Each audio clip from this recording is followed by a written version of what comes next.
저 예수님을 믿은 것이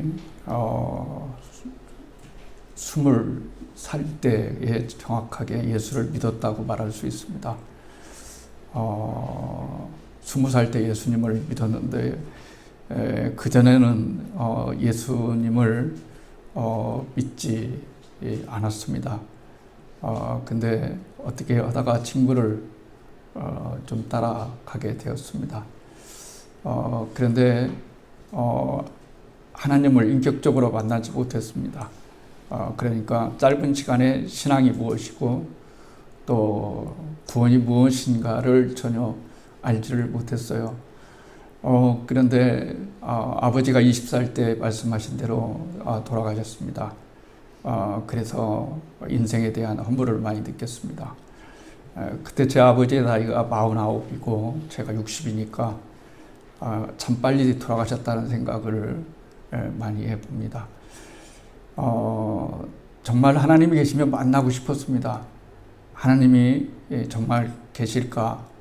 그래서 아무도 없는 방에 들어가서 제 방에 가서 기도했습니다. 하나님 살아계시다면 중거를 부여주십시오. 그러면 제가 하나님을 믿고 주님을 위해 살겠습니다. 이렇게 했습니다. 그리고 주님께 방언을 해달라고, 방언할 때마다 하나님과 저 사이에 언약이 되게 해주십시오. 하나님이 저와 함께 하시고 하나님은 저와 함께 하고 저는 하나님의 종으로 살겠습니다. 이렇게 하는데 곧바로 방언을 받게 되어 회개하고 예수를 믿게 되었습니다. 왜 이 말을 굳이 또 하느냐 하는 것은 오늘 본문과 관계가 있기 때문에 그렇습니다. 하나님께서 부르시는 것을 소명이라고 그럽니다. 소명이라고 그럽니다. 그렇죠? 그럴 때 우리는 하나님이 불러주시면 주의 길을 가겠습니다. 이렇게 하는 사람도 있고, 그냥 강제로 빌려서 부모가 가라고 하니까 정말로 싫은데 가는 사람도 있습니다. 근데 그 둘 다 하나님의 역사가 일어나더라고요. 보니까 신학교 다닐 때 보니까 아버지가 장로요, 아버지가 목사요 해서 어거지로 왔는데 나중에 보니까 하나님이 다 만들어 쓰시더라고요. 그러니까 소명에는 두 가지가 있습니다. 소명에는 두 가지가 있는데요. 하나는 지원해서 가는 거고요. 하나는 착출당해서 가는 겁니다. 그러니까 저 같은 경우는 지원병이라고 말할 수가 있죠. 착출병이 하기 싫어요. 나 목자도 꺼내지 말아라. 이렇게 할 수 있어요. 이게 착출반 하기 싫어요. 정말 나하고 적성도 안 맞아요. 또 나하고 전혀 의미가 없어요. 그런데 목사가 되는 경우도 여러분 있습니다. 예레미야는 아시는 것처럼 착출병입니다. 그는 정말로 하나님 말씀을 전하기 싫었습니다. 가기 싫었습니다. 안 됩니다. 저 못 갑니다. 왜? 가야 돼. 네가 가야 돼. 저 왜 갑니까? 그렇게 강팍한 이스라엘 백성에게 복음 전한다고 해서 뭐 세상이 달라집니까? 이랬죠. 하나님 달겠습니다. 그래서 착출을 했습니다. 그런데 오늘 이사야는 지원병입니다. 착출병이 더 좋은지 지원병이 더 좋은지 저는 잘 모르겠습니다. 그러나 중요한 사실 한 가지는 모두 다 주님께서 계획하신 바 하나님의 은혜가 있다는 것을 알게 됩니다. 이스라엘의 격변이 일어났습니다. 정치적인 대혼란이 일어났어요. 무슨 혼란이 일어났냐면 우시야 왕이 죽게 되었어요. 왕이 죽었으니까 이제 누가 왕이 될 것인지 이런 초미의 관심사, 그리고 정치적으로 혼란기에 있을 때에 이사야가 성전에 들어가서 기도를 하게 됩니다. 왜 성전에 들어갔는지는 모르겠지만 그 격변기에 이사야가 성전에 들어가서 기도하는데 거기에서 놀라운 환상을 보게 되는 거예요. 거기에서 하나님의 형상을 보게 되어지고, 그리고 그 옆에 스랍들, 그러니까 천사들이 모여서 있는 것을 보게 되는 거죠. 그래서 그들이, 천사가 그렇게 말을 합니다. 거룩하다, 거룩하다, 이렇게 하나님을 말합니다. 거룩하다, 거룩하다, 이렇게 말을 하는 거예요. 그러니까 세 번을 동시에 그 얘기를, 그 소리를, 환상 중에 그 소리를 스랍들이 하는 것을 보게 됩니다. 그럴 때 이사야가 깜짝 놀랐어요. 이제 나는 하나님을 보았으니 죽겠구나. 나는 부정하다. 이런 거죠. 여러분, 우리가 하나님 앞에 서면 죄성이 드러납니다. 죄성이 드러나게 된 게, 하나님을 만나면 내가 죄인인 것을 알게 되는 거예요. 그 전까지는 죄인이라고 하는 사실을 모르게 되는 거죠. 모르게 되는 겁니다. 다른 사람보다 조금 더 잘 살거나 못 살거나 그런 것뿐이지 내가 주님께 무슨 악한 짓을 한 것도 아니고 이렇게 생각하지만, 하나님을 만나면 첫 번째 특징이 뭐냐면 자기의 죄성이 드러나게 되어서 이제는 내가 어찌할꼬 이러는 거예요.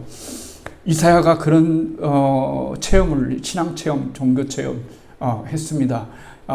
신앙체험을 하는데 내가 이젠 죽겠구나 이러는데, 나는 부정한 자다. 왜 죽느냐? 나는 부정한 자다.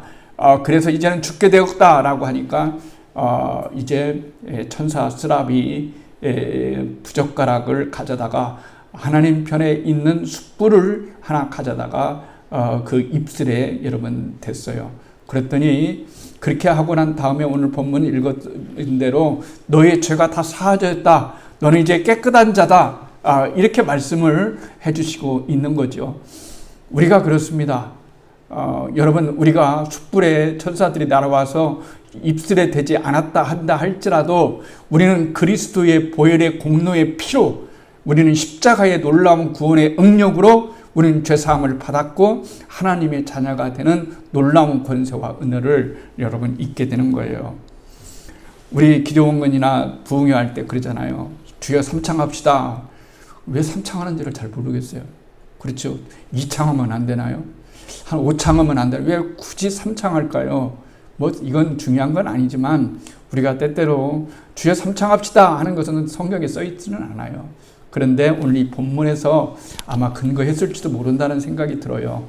왜냐하면 3번을 부른다고 하는 것은 완벽하게 가장 큰 수를 얘기할 때가 있고 완벽의 의미를 가져다 두는 경우가 있거든요. 그러니까 전사들이 거룩하다 거룩하다 거룩하다 이렇게 하나님을 찬송하는 것처럼 우리가 주여 주여 주여를 진정으로 외치면서 주님 저의 진정성을 받아주세요. 주여 제 마음의 진정성을 담아주세요 라고 이렇게 말하는 경우가 참으로 많이 있기 때문에 그렇습니다. 그래서 이 이사야가 죄성을 그렇게 여러분 되게 됩니다. 입술에 대게 되는 거죠. 말이 참 중요한 겁니다.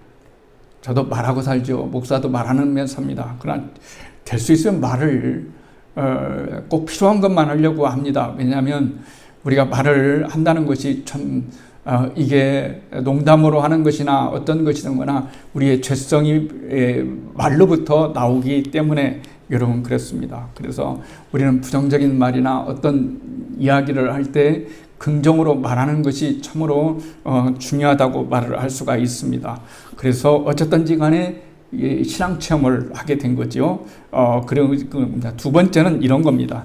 두 번째는 무슨 말씀이냐면은 이런 말씀인 거예요. 무슨 말씀이냐면은 천상회의가 열렸는데 그것도 환상으로 보게 되는 거예요. 하나님이 계시고 스랍들이 계시는데 회의를 하고 있습니다. 무슨 회의를 하고 있냐면은 누가 이스라엘 백성을 향해서 누구를 보낼까? 그러니까 누구를 보낼까? 보낼 사람이 없는 거예요. 찾아보니까 하나님이 아무리 봐도 하나님의 말씀을 전할 수 있는 그런 사람, 쉽게 말하면 그 예언자라고 우리가 말하는 그런 사람을 찾기가 너무 어려운 거죠. 그래서 내가 누구를 보내고 우리가 누구를 위해서, 우리를 위해서 누가 갈까? 이렇게 말을 했을 때 이사야는 말을 합니다. 뭔 말을 합니까? 이렇게 말을 하는 거예요. 주여, 제가 여기 있으니 저를 보내셔서 이렇게 지원을 하게 되는 거예요. 이게 굉장히 중요한 얘기입니다. 왜 그러냐면 이게 보통 얘기가 아니에요. 무슨 말이냐면 미션을, 이스라엘 백성들을 향한 하나님 말씀을 전해주는 미션을 여러분 보여줍니다. 백성에게 보내줍니다. 그런데 이 하나님께서 부르셨으면 그 부르심에 대한 확인, 그 확인이 뭘까요? 열매라고 말할 수도 있겠지만 어떤 좋은 결과물이 있어야 될 거 아니에요? 그런데 우리가 성경을 보면은 결과물이 그렇게 좋지 않을 때가 많이 있어요. 그렇잖아요. 결과물이 많이 좋지 않을 때가 있어요. 세례 요한 보십시오. 그가 젊은 나이에 얼마나 놀라운 일을 행하였습니까? 너무 허무하게 죽잖아요. 목배에서 허무하게 여러분 죽게 되는 거죠. 결과가 그렇게 좋지 않은 경우가 여러분 있어요. 그런데 우리는 이 세상에서의 관점으로 모든 일을 바라보면 이 세상을 우리는 잘 보지 못합니다. 우리가 예수를 믿고 성령을 받고 거듭났다라고 하는 것은 우리의 이 시각이 달라져서 보는 관점이 달라졌다는 거예요. 인간의 눈으로 보면 바울은 그리고 세례 요한은 그 밖에 많은 사람들은 실패자요. 그리고 낙오자요. 세상에서 그렇게 어리석은 자라고 밖에 볼 수가 없는데 하나님의 관점으로 보면 그렇잖아요. 1000년이 흘렀는데 그 사람들 다 어디 갔습니까? 그렇게 유명하고 그렇게 잘 살고 그렇게 부유하게 살았던 그 많은 사람들이 지금 어디 갔습니까? 남아 있습니까? 없잖아요. 그렇지만은 짧은 생활을 살았지만 단기간을 살았지만 하나님의 나라와 의를 위해서 살다가 간 그것이 우리 인생에게는 가장 축복이고 은혜이기 때문에 우리 인생에서 가장 전성기는 바로 돈 많이 벌 때도 아니요, 사업이 잘 될 때도 아니요, 내가 몸이 건강할 때도 아니고 내 인생에서 가장 전성기는 어느 때냐면 예수님을 가장 잘 믿을 때가 내 인생의 전성기예요. 이 전성기를 잃지 않도록 여러분 제가 말씀해 드렸잖아요. 지난주에 말씀드릴 때 우리의 인생이라는 것이 모닥불처럼 열정적으로 타올라다가 어느 날 갑자기 타서 완전히 재가 되어지고 그 다음에는 오늘도 마찬가지로 숯불이 되어져서 그 숯불처럼 성숙하게 되어서 모든 사람을 따뜻하게 하고 모든 사람에게 온유함을 전해주고 희망을 주고 그리고 쬐어주고 하는 이런 놀라운 일들을 하게 되는 거죠. 한 10년 저도 힘들었습니다. 건축하고 교회 성장하려고 할 때 어려움을 겪고 그때 너무 어려웠어요. 정말 혼자 남는 것 같은 느낌 들었습니다. 그때 남아있는 성도들이 저에게 숯불이 되어 주었습니다. 타다 남은 부적갱이와 같은 제 인생. 그렇죠. 부적병이 있잖아요. 타다 남은 죄와 같은, 타다 남은 죄에 무슨 소망이 있겠어요. 그러나 신앙이라는 것이 무엇입니까? 믿음이라는 게 무엇이죠? 우리가 주님을 위해 산다는 것이 무엇입니까? 진짜 내 앞에 타다 남은 그 잿덩이와 같은 그 사람에게 내가 그 사람에게 숯불을 펴주어서 그 사람이 숯불로 다시 재생할 수 있는 그런 놀라운 은혜를 갖는 것이 우리들의 사명이다라고 말을 할 수가 있는 거예요.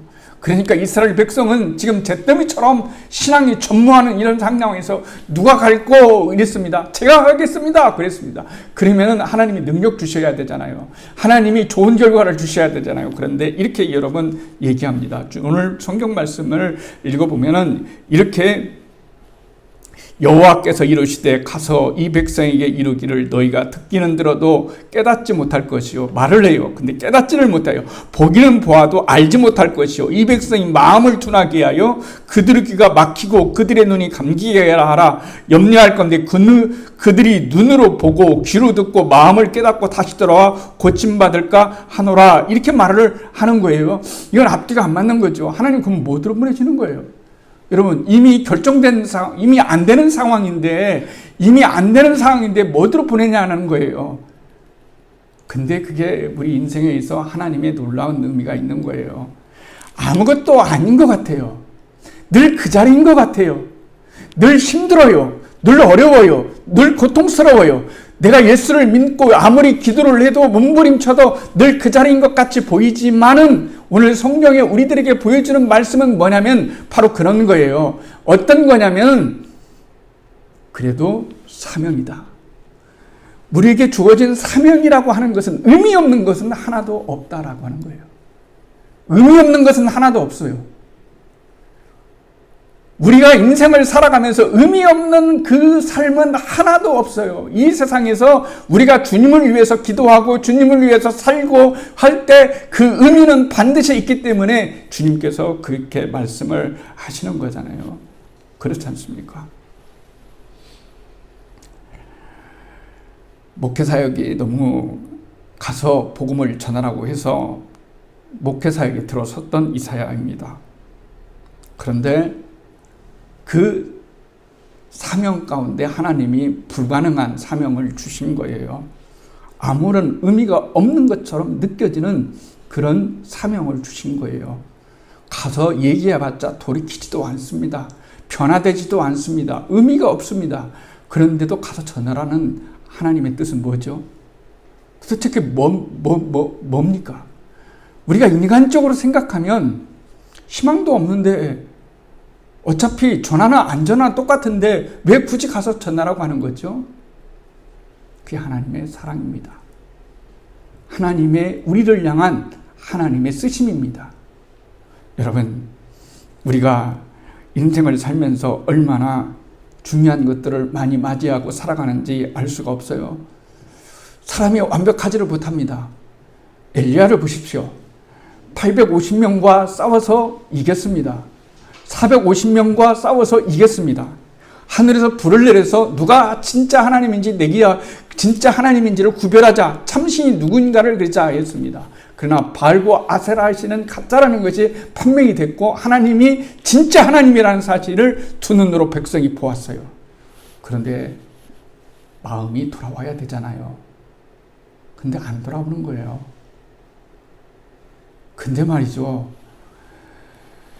우리가 예수를 믿을 수 있다는 것, 하나님을 인격적으로 만나고 주님을 믿을 수 있다라고 하는 것, 내가 어떤 상황에서도 내 예수를 찾고 내 주 예수님보다 더 좋으신 분은 좋은 것은 없네라고 붙잡을 수 있는 그 믿음이 있다고 하는 것은 그것은 진짜 우리를 하나님이 얼마나 사랑하시는지 불러주심 가운데서요 또 불러주심의 은혜라고 말할 수가 있어요.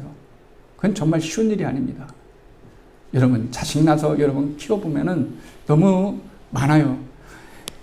자식 가서 가르쳐야 되죠. 교육해야 되죠. 또 염려해야 되죠. 결혼시켜야 되죠. 직장생활하게 되죠. 자녀들 낳으면 또 키워줘야 되죠. 그렇게 하면서 되돌아봤더니 인생이 벌써 다 지나가 버린 거예요.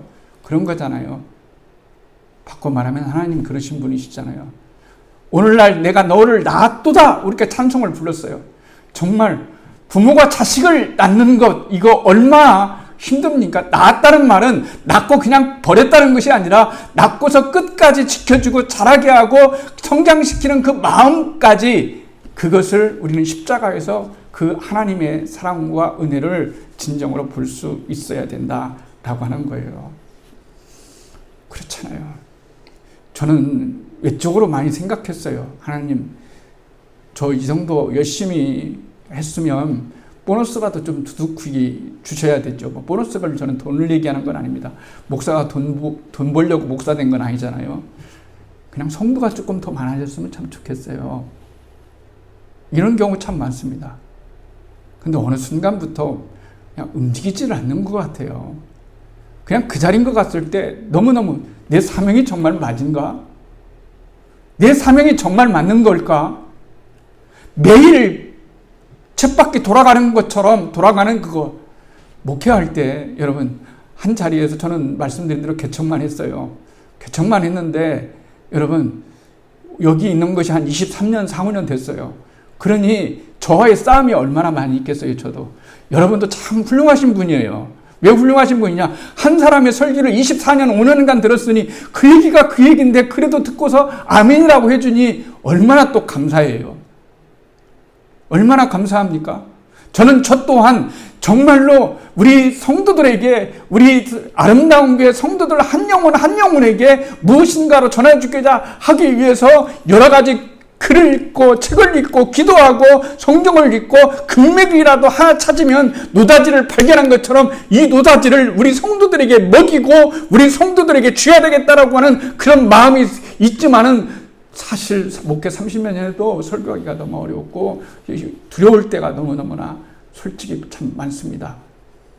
그래서 여기 이렇게 우리가 핸드폰으로 이거 찍어서 올리지만은 그래도 한 사람이라도 듣고서 위로를 받았다면 이사야가 주님께서 말씀하신 대로 우리가 누구를 위해서 갈까?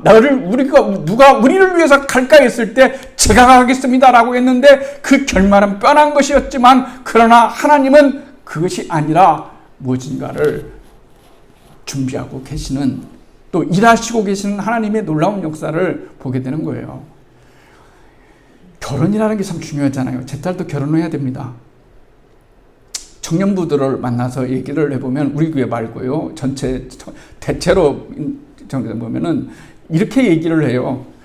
남자 청년, 예수 잘 믿는 청년 만나기가 너무 힘들어서 이건 하늘의 별 따기다. 이렇게 얘기를 해요. 그러면 저는 하고 싶은 말이 꼭 있어요. 뭐냐면 그래도 하나님이 엘리야가 하나님 저밖에 없어요. 이렇게 말을 했지만 하나님께서 7,000명을 숨겨놓으신 것처럼 어디선가 하나님의 나라와 의를 위해서 살아가고 있는 7,000명이 있는 거야. 그러니까 기다리면 돼. 구하면 돼. 너 믿음 갖고 네 신앙 갖고 지켜보려고 노력을 해. 이렇게 말하는 경우가 여러분 많이 있습니다. 의미 없는 사명은 없는 거죠. 우리에게는 모든 것이 의미가 있습니다. 그 의미가 없다면 살 수 없어요.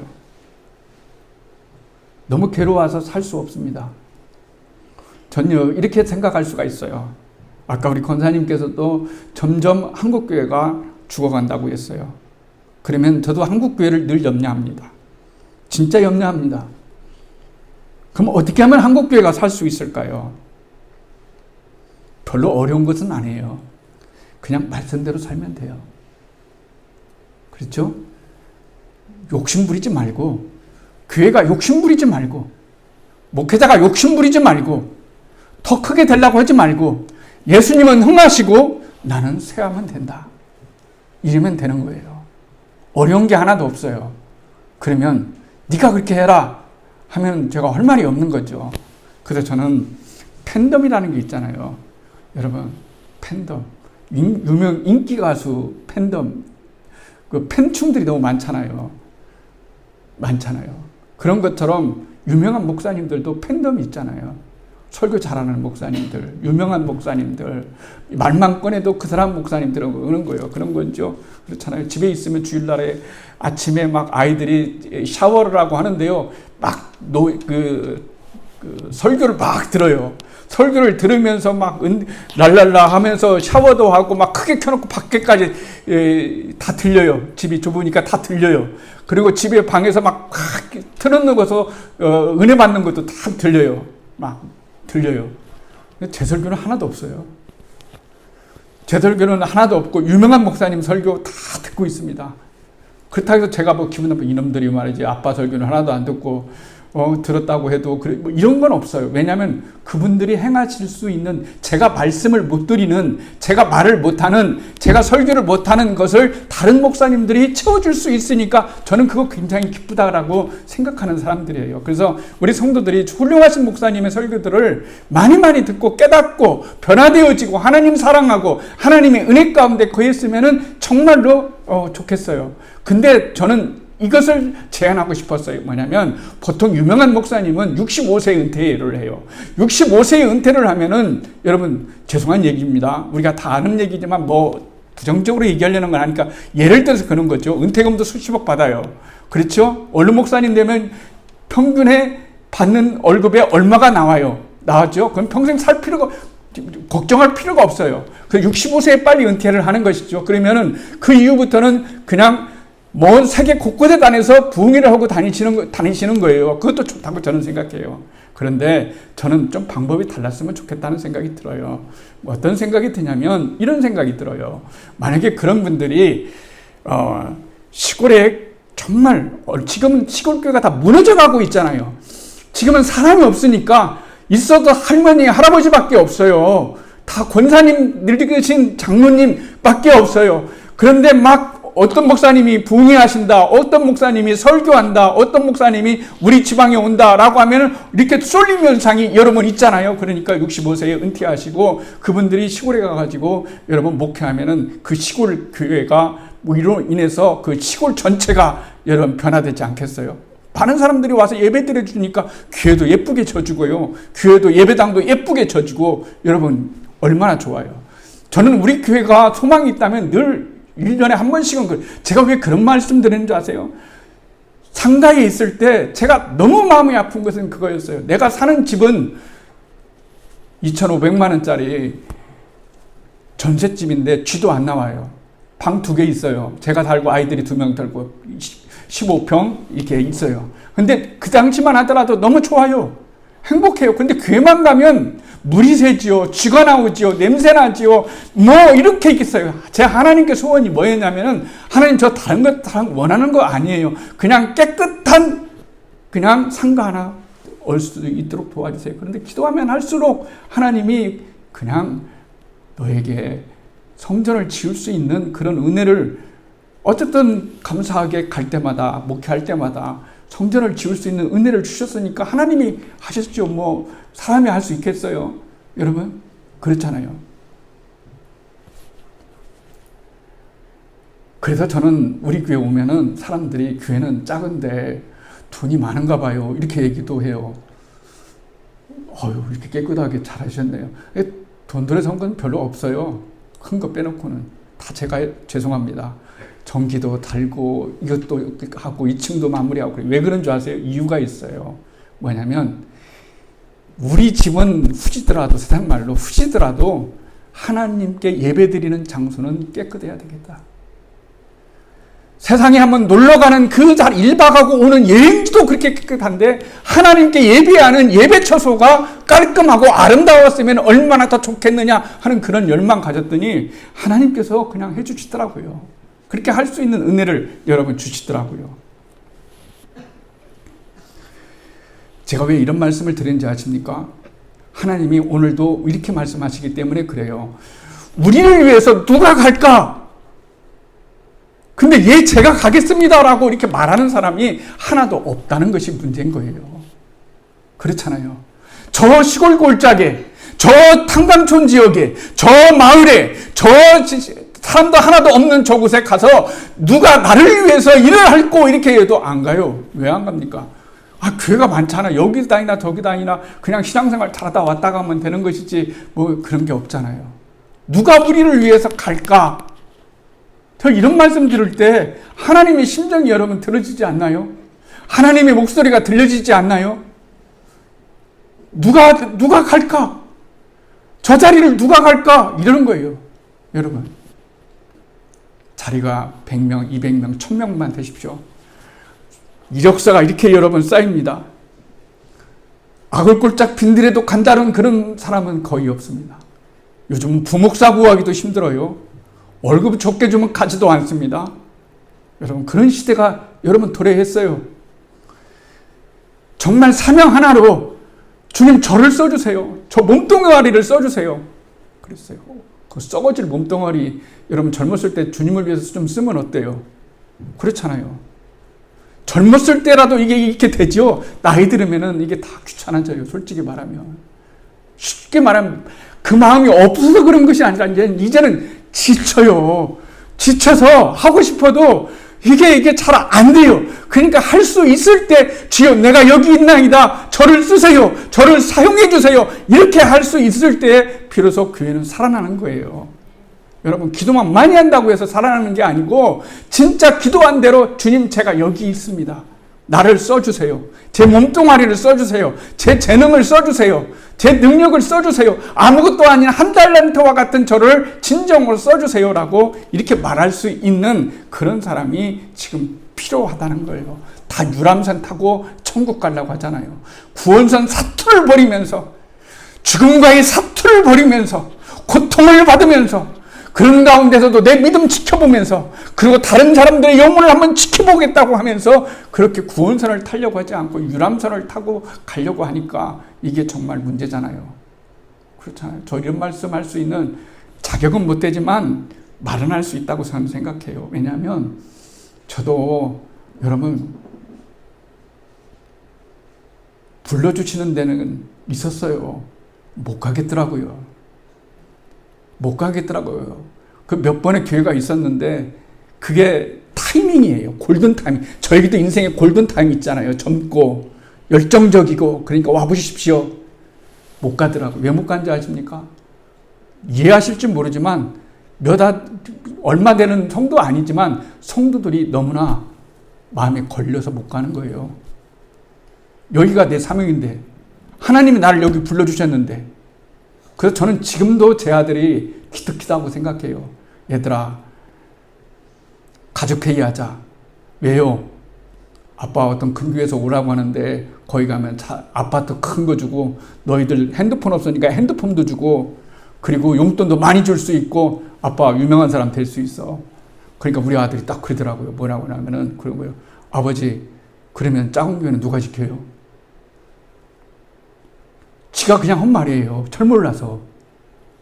지가 한 말이에요. 세월이 지나서 여러분 어른이 되었어요. 신학교가 되고 목사가 되었어요. 군목을 갔다 왔어요. 감치 얘기하다가 보면 아들이 그래요. 아빠 그때 가족이 안 갔냐고. 이게 현실을 이제 안다는 얘기죠. 여러분. 근데 제가 말씀드리는 것은 죄를 나타나고자 하는 것도 아니에요. 뭐냐면은 저도 여러분 이렇게 말할 수 있는 근거가 있다고 하는 말을 말씀드리고 싶은 거예요. 아무도 안 가려고 하는 곳에 가봤어요. 근데 그때가 제 골든 타임이었어요. 진짜 황금기였어요. 아무도 안 간대요. 그래서 그냥 갔어요. 그래서 집사님 집에서 그냥 요양관 하나 고쳐가지고 거기 교회 시작해서 건축해서 다른 사람 넘겨주고 다시 탄광청에 갔더니 거기 교회가 없어요. 그래서 교회 세워져야 된대요. 거기서 집 빌렸어요. 그래서 아내하고 거기서 주인집하고 나눠서 써서 거기서 목회하면서 거기에서 여러분 안수받고 교회 짓고 그리고 부목사로 서울에 왔다가 다시 여기 개척교회로 아무도 부목사들이 안 간대요. 그래서 저를 보내주세요. 그랬어요. 저를 보내주셨는데, 제가 유명해지지도 않았잖아요. 그거 감사해야 되지만. 아무런 열매가 없는 것처럼 보여요. 그래도 열매가 있어요. 뭔가 열매가 있겠죠. 저는 몰라요. 그냥 누구를 위해서 갈구할 때 제가 여기 있습니다. 저를 보내셔서 했더니 자그마한 일이라도 한 달란트 받은 일이라도 주님께서 하시더라는 얘기예요. 우리에게 그 마음이 필요한 것이 아닙니까?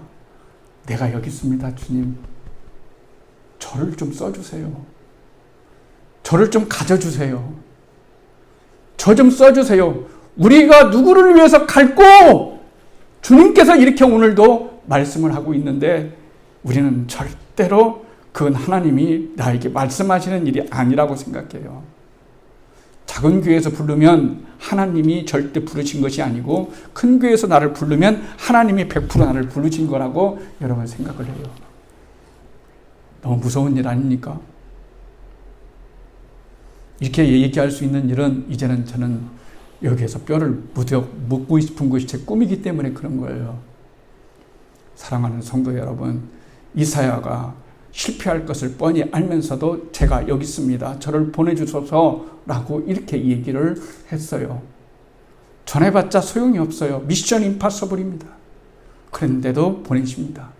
그런데도 가서 쓰임받는 겁니다.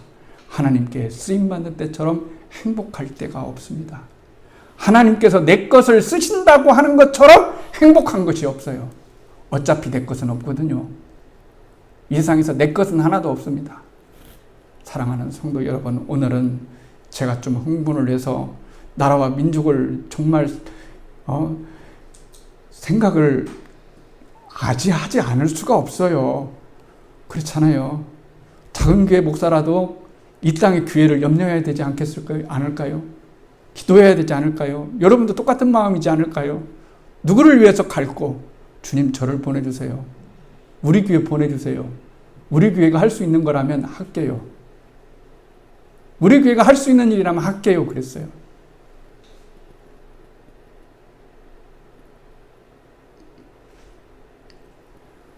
지방에도 어려운 교회도 많아요. 저는 축복이라고 생각해요, 이 자리가. 어떤 개척교회 목사님께서 오셔서 저한테 이렇게, 목사님, 저는 목사님 교회만 같이 있었다면 소원이 없겠네요. 그게 제가 소원의 대상이 됐더라고요. 하나님이 얼마나 감사한지. 그렇잖아요. 한 명이 있어도 하나님께 감사. 두 명이 있어도 하나님께 감사. 제 분량이 그 정도면 하나님께 감사해야 되지 않아요. 그게 사명이라면 사람은 사명 따라 살아가는 거예요. 소명 따라 살아가는 거예요.